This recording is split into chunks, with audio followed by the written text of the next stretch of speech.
C'est ce dimanche à Valentinier que s'est déroulée une nouvelle édition de la fête de la paysannerie et des vieux métiers. Si la cancoyote faite maison a toujours autant de succès, d'autres stands utilisant des techniques d'autrefois, comme le râpage de choux et de raves, ont connu aussi une belle fréquentation.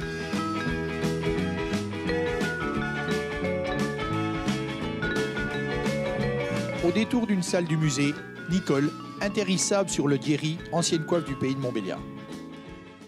Eh ben, quand est-ce qu'on commence? Le Dierry, elle le portait, mais pas brodé au début. Il n'était pas brodé. Les brodés, ils datent après, quand le pays de Montbéliard est devenu français. Elles ont brodé leur Dierry. 3 à 4 mois. Et on met entre 8000 et 10 000 perles pour faire un Dierry. Ah non, elles n'en mettaient pas le dimanche. C'était le Dierry, c'était le bonnet, la caladieri. La caladieri, le Dierry, c'est le chignon. Elles avaient pas, hein, elles se mettaient le chignon, c'était une natte, leur natte, qu'elles enroulaient autour de la... Et puis c'était pour cacher le chignon, parce qu'on ne se sortait pas en cheveux, comme on disait. Généralement, c'était du velours ou de la moire. Non. Oui. C'est le Dierry de mariage de mes arrière-grands-parents. D'accord. Il date, ma grand-mère est née en 1870, alors sa mère 1850, 1830-1840 par là, il date. Et les noirs, brodés de noir, c'est quand elles étaient en deuil. Et puis, plus elles étaient riches, plus elles brodaient et il y avait des brillants. Oui, oui. Comme celui de mes arrière-grands-parents, ils n'étaient pas riches parce qu'il n'a pas de brillant, il n'a rien.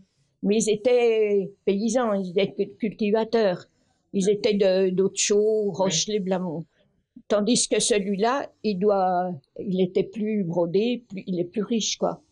C'est peut-être, je ne sais pas d'où il vient, celui-là. On s'inspire, si on veut faire une fleur qu'on retrouve qui nous plaît, on la fait. Mais on ne fait pas des coquelicots ou des grosses fleurs, on ne fait pas. On met des épis de blé, des roses, des feuilles, des trucs, mais pas comme ça. C'était assez discret quand même. Malgré un temps capricieux, les démonstrations étaient nombreuses et les visiteurs ont pu découvrir ou s'essayer à des anciens métiers comme potier, cordier, aiguiseur de couteaux ou vannier.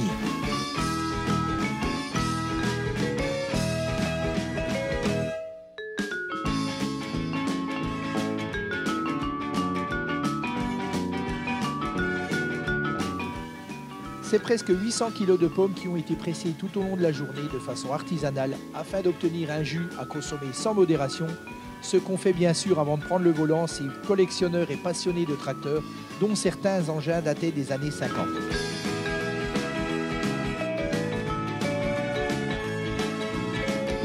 Fête de la paysannerie, c'est terminé pour cette année. Un petit jus de pomme pour la route et on vous dit à bientôt.